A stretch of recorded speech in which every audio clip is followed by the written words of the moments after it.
Guardian এমন আছে তারা গান বাজনা করতে বাধ্য, ইচ্ছায় শখে গান করে না।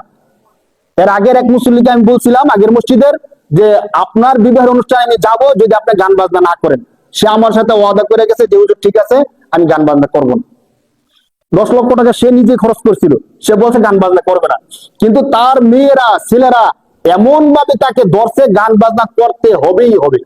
যেদিন তাদের গায়ে হলুদের অনুষ্ঠান, ওই দিন রাত্রিবেলা আমি দেখতেছি সেখানে গান বাজনার আওয়াজ আসতেছে।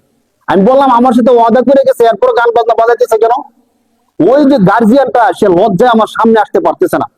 তখন অন্য একজন লোক এসে বলছে যে ওদের সে খুব চেষ্টা করছে, এমনকি তার মেয়েদেরকে বলছে যে আমি 20,000 টাকা দিয়ে তোমাদেরকে স্বর্ণের জিনিস বানাই দিব। তখনকার সময় আমার বলছিল যে তোমাদেরকে 20,000 টাকা দিয়ে আমি স্বর্ণের জিনিস বানাই দিব, এরপরও তোমরা গান বাজনাটা করো না।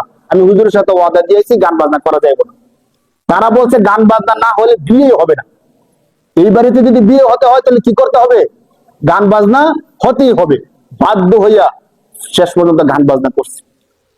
তো দেখেন আমাদের সন্তানরা কেমন হয়ে গেছে। এখন এই কাজটা যে আমি করলাম, লাভ করলাম নাকি লস করলাম একটু বুঝেন। মূলত আল্লাহ পাক রব্বুল আলামিনের একটা বিধান কিন্তু বিবাহ। আমরা বিবাহকে যদিও সামাজিক রীতি হিসাবে আমরা বিবাহটা করাই, কিন্তু বিবাহটা শুধু সামাজিক রীতি না, আল্লাহ তাআলার পক্ষ থেকে বড় একটা ইবাদত। কেমনে? একটা সহিহ হাদিস দেখেন, আল্লাহ রাসূল সাল্লাল্লাহু আলাইহি সাল্লাম বলেন, ইযা তাযাওয়াজাল আবদু ফাকাদ ইসতাকমালা নিসফাদ-দ্বীন।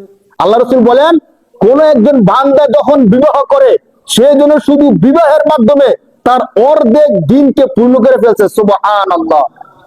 মানে কি? শরীয়ত ইসলাম যে বিধানটা আছে, দিন আমরা যে বলি না যে দিন মেনে চলতে হবে, শুধু বিবাহ করলে অর্ধেক দিন মানা হয়ে গেছে, আর কিচ্ছু করতে হবে না। শুধুমাত্র এই হাদিসের মর্ম হলো শুধুমাত্র বিবাহ করার মাধ্যমে তার অর্ধেক দিন কি হয়ে গেছে। তাহলে এই বিবাহটা এটা আবাদত কি আবাদত না বলেন? অবশ্যই আবাদত। এমন তো কোনো কথা নাই নামাজ পড়লে অর্ধেক দিন হয়ে যায়, রোজা রাখলে অর্ধেক দিন মানা হয়ে যায়, যাকাত দিলে অর্ধেক দিন মানা হয়ে যায়, এমন কোনো কথা নাই হাদিস কোরআনে। শুধু কেউ যদি শরীয়ত মেনে বিবাহ করে তার অর্ধেক দিন পূর্ণ হয়ে যায়। সুবহানাল্লাহ। আল্লাহ রাসূল বলেন ফালিয়াত্তাকিল্লাহা নিসফাল বাকি, আর বাকি অর্ধেক দিন যেন সে একটু কষ্ট করে মানে, তাহলে সে পূর্ণ দিন মানা হয়ে যাবে, সে জান্নাত পেয়ে যাবে। 1 নম্বর কথা।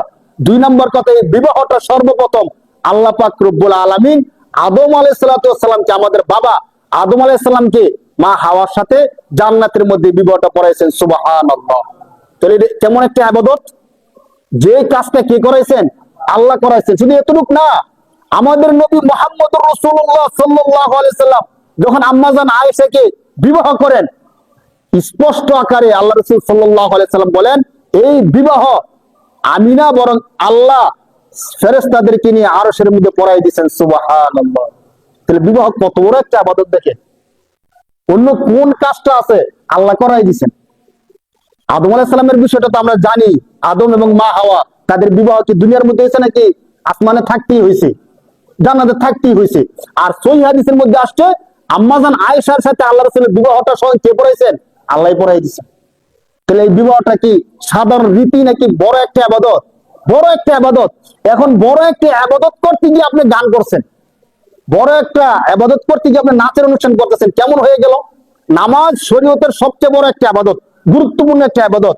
এখন আপনাকে কেউ আছেন যেহেতু গুরুত্বপূর্ণ একটা ইবাদত নামাজ, নামাজ যেহেতু পড়বো, চলো নামাজের আগে সবাই আমরা একটু গান বাজনা করে নিই, এমন কি কেউ করি?